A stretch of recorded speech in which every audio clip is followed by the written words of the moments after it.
2025 চনৰ 6, 7, 8 আৰু 9 ফেব্ৰুৱাৰীত সাংস্কৃতিক ৰাজধানীৰূপে খ্যাত যোৰহাটত অনুষ্ঠিত হ'বলগীয়া ভাৰতৰ সামাজিক, সাংস্কৃতিক, আধ্যাত্মিক আৰু অৰাজনৈতিক সুবৃহৎ জাতীয় অনুষ্ঠান শ্ৰীমন্ত শংকৰদেৱ সংঘৰ 94 সংখ্যক বাৰ্ষিক অধিৱেশনৰ আদৰণি সমিতিৰ সাধাৰণ পৰিষদৰ সভা বুধবাৰে সংঘৰ যোৰহাট জিলা শাখাৰ নামঘৰত অনুষ্ঠিত হয়। আদৰণি সমিতিৰ সভাপতি ডক্টৰ নবীন চন্দ্ৰ বৰাৰ সভাপতিত্বত আৰু সম্পাদক ডক্টৰ ধীৰেন ডেকাই উদ্দেশ্য ব্যাখ্যা কৰা সভাত সংঘৰ মূলৰ সদস্য, শৰণ সদস্য, আদৰণি সমিতিৰ সমূহ বিষয়ববীয়া, সংঘৰ যোৰহাট জিলা শাখাৰ বিষয়ববীয়াসকল, জিলা শাখাৰ অন্তৰ্গত 16খন আঞ্চলিক শাখা আৰু 468খন প্ৰাথমিক শাখাৰ সভাপতি, সম্পাদককে প্ৰমুখ কৰি বিষয়ববীয়া আদিৰ উপৰিও ভাগৱত ব্যাখ্যাকাৰ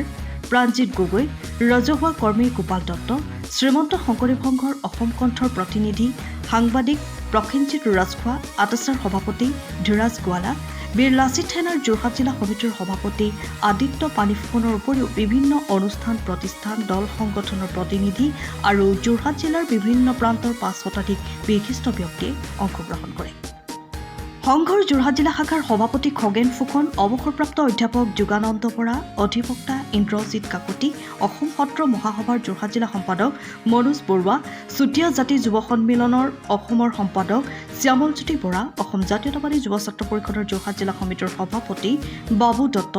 অৱসৰপ্ৰাপ্ত অধ্যক্ষ নৃপেন দেউৰী আদিয়ে ভাষণ প্ৰদান কৰা সভাত আদৰণি সমিতিৰ সাধাৰণ পৰিষদৰ লগতে 35খন উপসমিতিয়ে সংঘৰ সংবিধানৰ উপবিধি অনুসৰি দায়িত্ব গ্ৰহণ কৰে। সভাত শ্ৰীমন্ত শংকৰদেৱ সংঘৰ 94 সংখ্যক বাৰ্ষিক অধিৱেশন স্থলী বৈষ্ণৱ পণ্ডিত চুনাৰাম চুতীয়া ক্ষেত্ৰ নামাকৰণ, মূল তোৰণ বাগ্মীবৰ ককা নীলমণি ফুকনৰ স্মৃতিত নামকৰণৰ লগতে মঞ্চ, মণ্ডপ, তোৰণ আদি কেইবাগৰাকীও প্ৰয়াত পদাধিকাৰ আৰু বিশিষ্ট ব্যক্তিৰ স্মৃতিত নামকৰণৰ প্ৰস্তাৱৰ উপৰিও পুঁজি সংগ্ৰহ, জাগৰণ সভা আদি বহুকেইটা গুৰুত্বপূৰ্ণ প্ৰস্তাৱ গ্ৰহণ কৰে। কৃষ্ণ জয় গুৰু শংকৰ। আজি আমাৰ যোৰহাট জিলা শাখাৰ নামঘৰত শ্ৰীমন্ত শংকৰদেৱ সংঘৰ 94 সংখ্যক বাৰ্ষিক অধিৱেশনৰ সাধাৰণ পৰিষদ সভাখন অনুষ্ঠিত হয়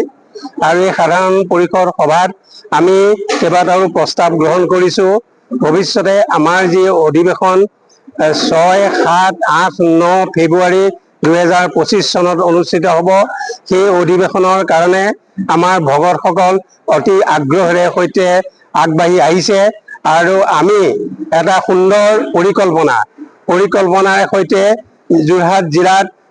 এই 94 সংখ্যক বাৰ্ষিক অধিৱেশন যাতে সমাপ্তি কৰিব পাৰোঁ, ভকতসকলৰ পৰা আমি আশীৰ্বাদ বিচাৰিছোঁ আৰু আমি যোৰহাটবাসী ৰাইজৰ পৰাও আমি আশীৰ্বাদ বিচাৰিছোঁ। আৰু আজি সভাত যোৰহাটৰ বিশিষ্ট ব্যক্তিসকল।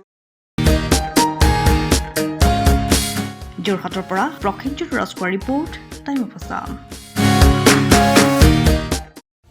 সময়ৰ খবৰ সময়ত পাবলৈ ফ'ল' কৰক